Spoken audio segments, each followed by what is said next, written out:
क्या आप भी प्रोक्रेस्टिनेट करते हैं और जो काम आपको बहुत जरूरी लगता है उसे भी नहीं करते हैं, टालते रहते हैं और कहीं ना कहीं आप गिल्टी में भी रहते हैं कि मैं लेजी हूँ या मैं इनडिसिप्लिन्ड हूँ या कहीं ना कहीं मैं कैपेबल नहीं हूँ। Procrastination is not your laziness. ये हमारी लेजीनेस नहीं है, ये हमारे इमोशनल ब्रेन की एक प्रोटेक्शन मैकेनिज्म है जिससे ब्रेन हमें अनकंफर्टेबल कंडीशन में पहुंचने से रोकने का काम कर रहा है in the form of fear.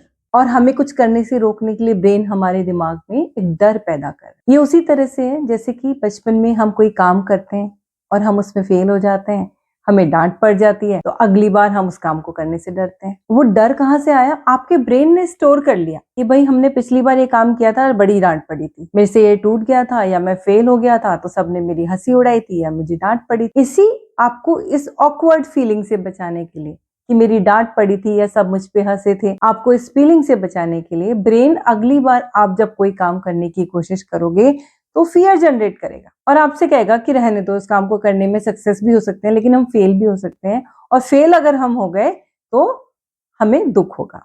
तो आपको दुख से बचाने के लिए आपका ब्रेन आपको फियर जनरेट करता है और जिस फियर के कारण आप प्रोक्रेस्टिनेट करते रहते हैं। लेकिन आपको भी पता है जब तक हम प्रोक्रेस्टिनेट करते हैं हमारे दिमाग में वो चीज रहती है कि हमें करना है और क्योंकि हमें डर है इसलिए हम नहीं कर रहे हैं। तो इस तरह से एक बोझ हमारे पास हमेशा बना रहता है। क्या कारण है हम प्रोक्रेस्टिनेट कर रहे हैं? सबसे बड़ा जो फियर होता है प्रोक्रेस्टिनेशन में, जो ब्रेन हमें जनरेट करके देता है, सबसे बड़ा जो फियर है वो है कि लोग क्या कहेंगे, सब मेरी हंसी उड़ाएंगे, या अगर मैं फेल हो गया तो, या अभी ये परफेक्टली मैं तैयार नहीं हूं, जब मैं परफेक्टली प्रिपेयर होऊंगा तब मैं ये करूंगा। ये सारी बातें हमारा ब्रेन हमें समझाता है ताकि हम उस काम को ना करें। हम करना चाह रहे हैं, हम पूरी तरह से अपने आप से लड़ रहे हैं कि मुझे ये काम करना है, लेकिन ब्रेन आपको कह रहा है कि अगर फेल हो गए तो अच्छा नहीं लगेगा, सबने हंसी उड़ाई तो, सबको पता चलेगा तो क्या होगा। या फिर वो आपको समझाएगा, अगर आप समझदार हो कि नहीं नहीं कोई बात नहीं, पता चल गया,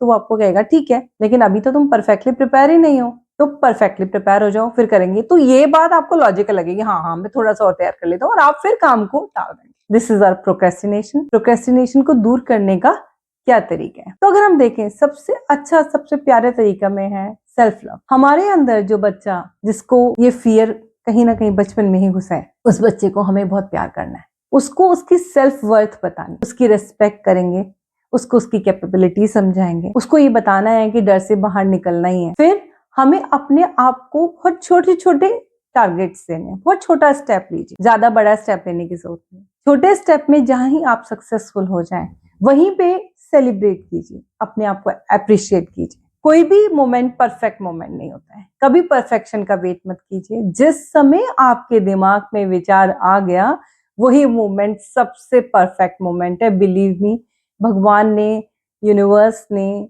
आपके दिमाग में विचार डाला और वो मोमेंट आया कि आपको करने का मौका भी मिल रहा है, तो मान के रखिए कि यही वो परफेक्ट मोमेंट है जो जहां पे मैं तैयार हूं और मुझे अब करना है। परफेक्ट तो हम कभी भी नहीं होते, हमेशा उसमें इंप्रूवमेंट की पॉसिबिलिटीज होती है। अपने ऊपर विश्वास कीजिए, ट्राई कीजिए, self love, self respect, self appreciation, छोटे छोटे कदम उठाइए। हर कदम पे जहां भी आपको लगता है कि मैंने कुछ अच्छा कर लिया, वहीं पे खुद को सेलिब्रेट कीजिए। और परफेक्ट मोमेंट का कोई इंतजार करने की जरूरत नहीं है। अपने ऊपर किसी भी तरह का प्रेशर नहीं डालना है, परफॉर्मेंस के लिए या रिजल्ट के लिए कोई प्रेशर डालने की जरूरत नहीं है। अगर पढ़ना है तो आज से पढ़ना शुरू कीजिए।